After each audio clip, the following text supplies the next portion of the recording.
All right, I'm going to attempt to cut 18 plates in half in a diagonal to make these gussets. So this should give me 36 gussets in one cut. You can see this is pretty tall here. I'll measure it real quick.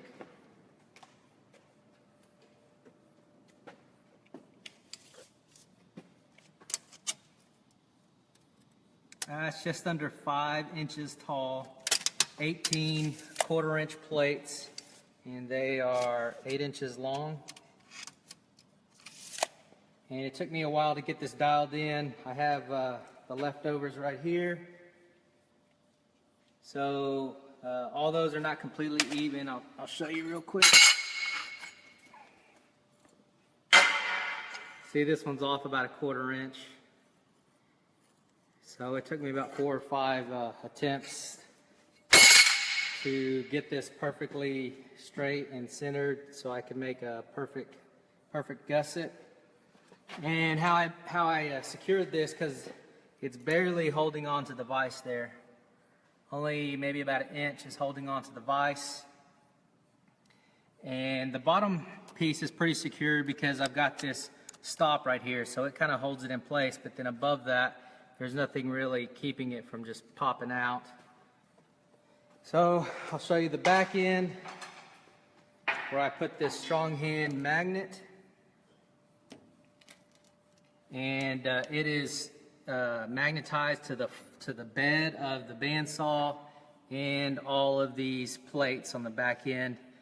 So I'm getting 3 points of contact, getting the magnet and then both sides of the vise. And on the bottom section of it, they're getting contacted by the stop. So hopefully I can cut through this thing without jacking up my blade here or destroying something on my bandsaw or something popping out. And if all goes well, I'll have 18 gussets in one slice. So let's go ahead and give this a shot. This is a Hydemec S20 miter head bandsaw, so the head swivels, and I'm doing a 74-degree cut is what this ended up being. Here's the control panel. Fast approach. I already have the blade dropped down where I want it, so we'll hit blade start and then head feed. And we will watch her work.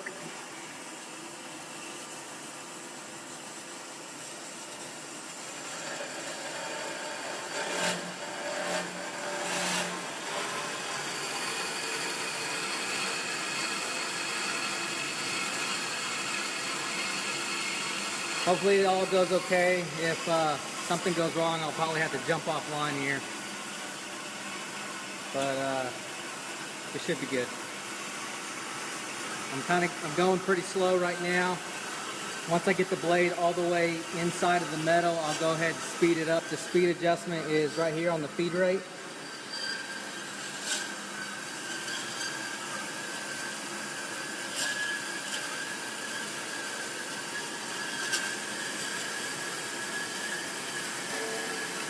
Uh-oh, saw something move.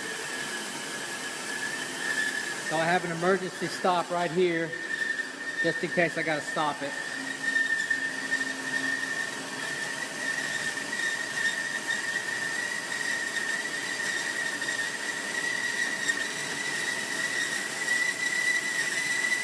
If I get past that first one, I think I'll be okay, because that blade will be buried so deep into that metal, it should be all right. But I just got to get past this first one. You can see this first one moved about an 1/8 inch off of where it was at.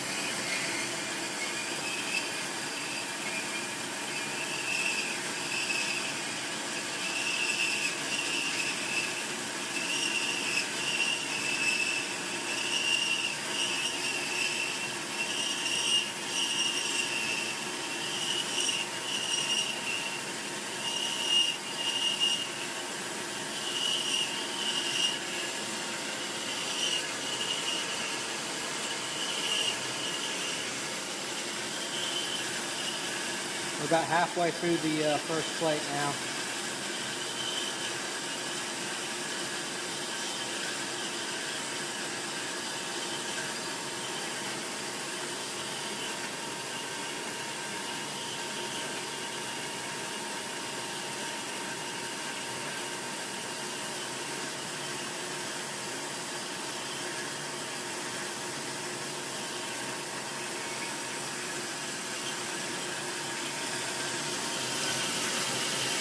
Almost all the way through. A quarter inch left.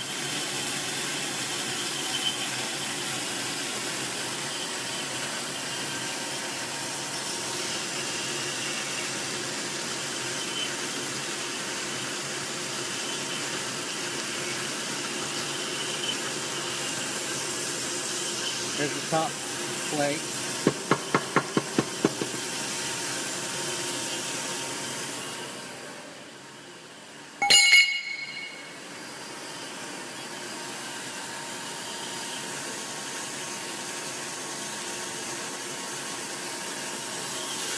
Almost through the second one.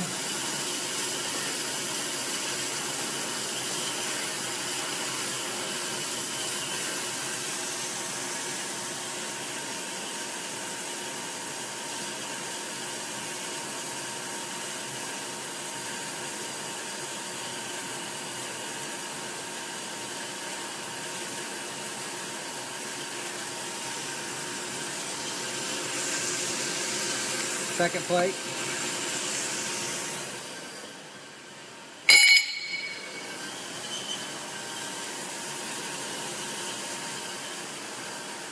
Now this might look boring to a lot of people, but something about metalworking and watching a bandsaw cut metal is therapeutic for me.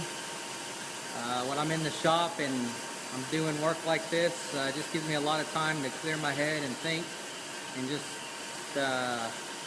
kind of get through my thoughts. So welding metal, cutting metal, working metal, I think it's kind of therapeutic. So if it's not for you, then it might not be the trade for you to get into.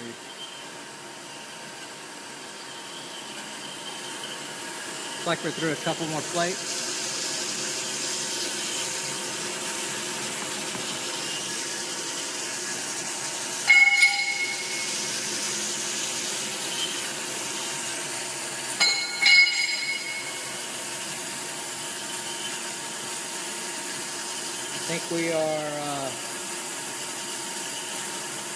I think we're gonna be okay. Looks like we're just cutting straight through everything.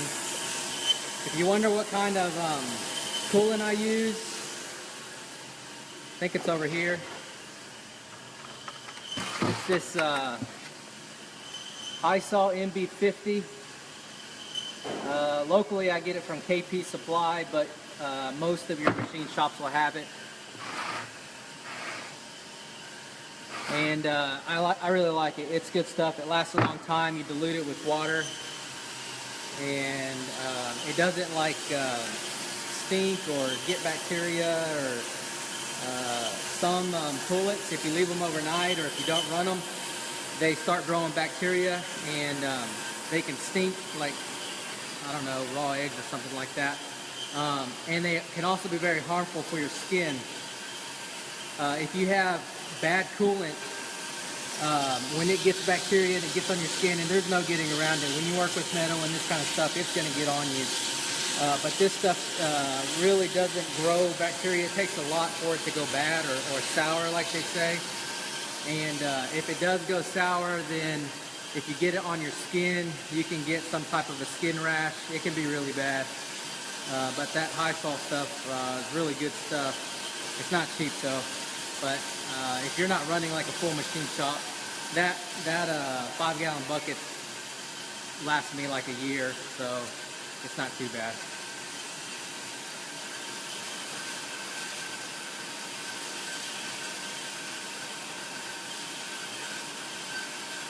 There is a lot of debate on running coolant or not coolant on a bandsaw. The Ellis style bandsaws, the brand Ellis, they're really big bandsaws. They're good bandsaws, but they don't run coolant. So I read up a lot. There is a lot of debate, and just in a couple of weeks, I ran out of coolant and I ran through 2 blades. So there's 1 blade, and this is the blade I just changed out today. And part of it is probably my fault too, but I ruined these teeth, you can see here. And I had just a couple of cuts left to do, so I figured I'm just gonna ram this thing through, even though I knew it wasn't cutting well at all.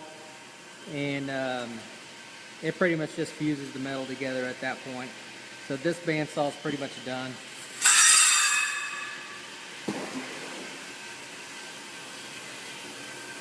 All right, we are more than halfway through the plates here.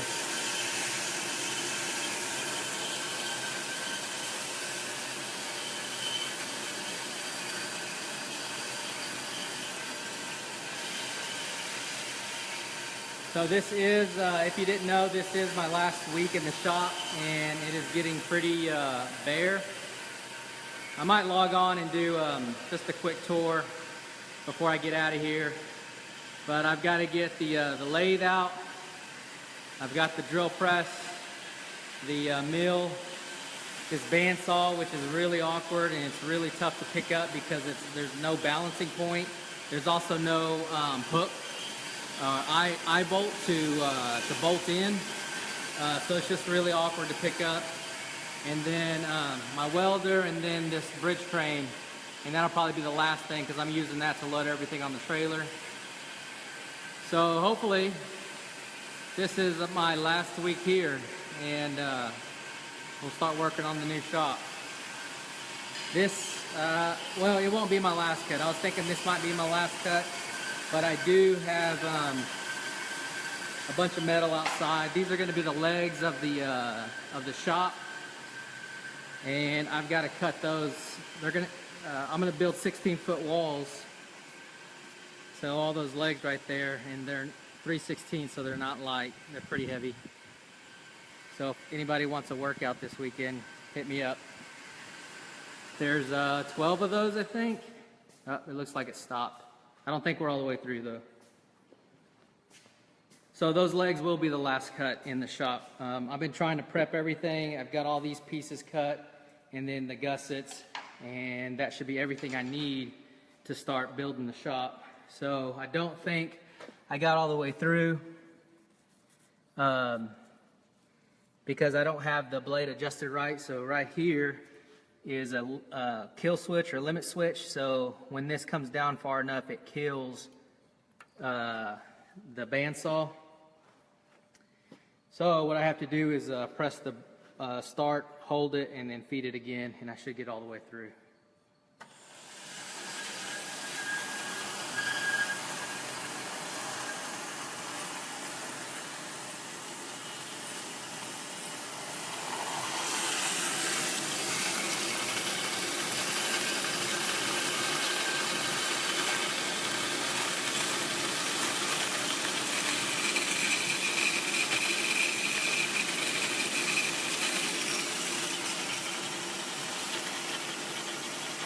I think that's it. I think we're all the way through it.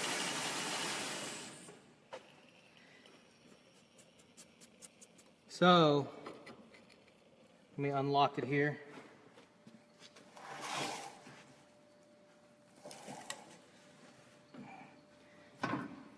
These, if I did this right, this top and bottom plate should be pretty close to being the exact same size.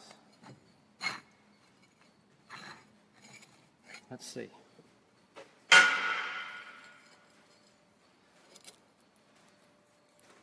So not bad.